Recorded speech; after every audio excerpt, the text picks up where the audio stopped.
ნავთობის ფასები მსოფლიოში როდესაც დაეცა, აისახა საქართველოშიც და მაინტერესებს ანალოგიური ხდება თუ არა გაზზე, რომ როდესაც დაბალია გაზზე ფასები საქართველოზე რამდენად დაისახება ეს.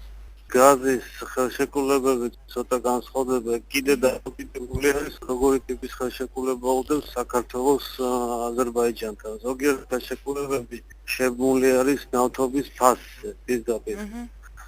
თითქოს იყო ლაპარაკი, რომ თავის დროზე, როდესაც იდებოდა ეს ხელშეკრულება, თითქოს ეს ხელშეკრულება, ჩვენი ხელშეკრულებაც შეგმული იყო ნავთობის ფასზე. მაგრამ ეს უკვე კონკრეტულად არის სანახავი. თუ არ არის ეს შეგმული ნავთობის ფასზე, ესე ავტომატურად არ აისახება ცხადია და უნდა დაждდეს მთავრობები და ხელახლა შეთანხმებები ითხოვონ, რომ ხელახლა გადახედვა მოხდეს, იმიტომ რომ ზოგიერთმა ქვეყანამ მოითხოვა და აღწევს კიდევაც. მე როგორც ვიცი, გაზპრომთან მაგალითად ევროპის ზოგიერთ ქვეყანა, მეგონი ავსტრია აკეთებს ეგეთ რაღაც. ასე რომ შეიძლება არ დევს, თუ არ დევს გუდია, ეგეც არ არის მისა. შეიძლება მთავრობამ დასვას ეს საკითხი, იმიტომ სამართლიანია, რომ მოითხოვონ გადახედვა. და თქვენ როგორ შეაფასებთ იმ ფაქტს, როდესაც გუშინ გახდა ცნობილი, რომ იურიდიული პირებისთვის 1 მარტიდან გაზი ძვირდება?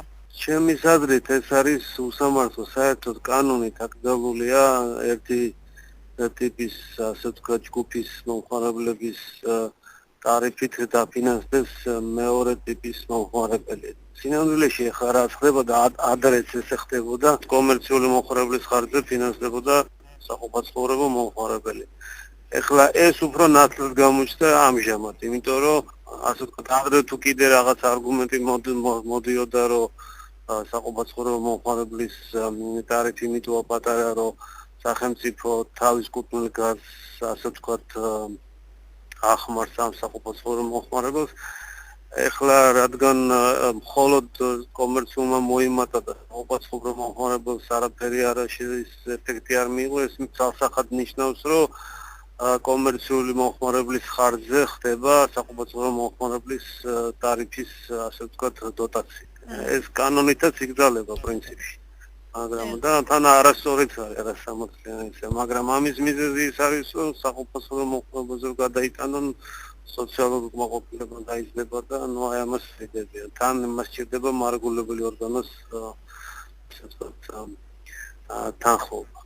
სინამდვილეში ფარული ტარიფი უკვე იზრდება, არა მარტო მაზზე, არამედ ელექტროენერგიაზეც არის მისაღებელი.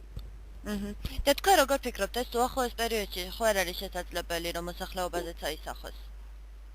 იცით რა არის, ეხლა ეს დამოკიდებულია იმაზე, კომერციული მომხმარებელი რამდენად კომერციული მომხმარებლის ტარიფი რამდენად გადაფარავს იმ დეფიციტს, რაც გააჩნიათ ეხლა. თუ ეს ვერ გადაფარავს და თან კიდე კომერციულ მომხმარებელმა მეტი უკმაყოფილება გამოთქვა და მე ამან ავტომატურად იმოქმედა მნიშვნელოვნად სხვა სამომხმარებლო პროცესებზე, ცხადია გადანაწილების აუცილებლობა დადგება მაშინ.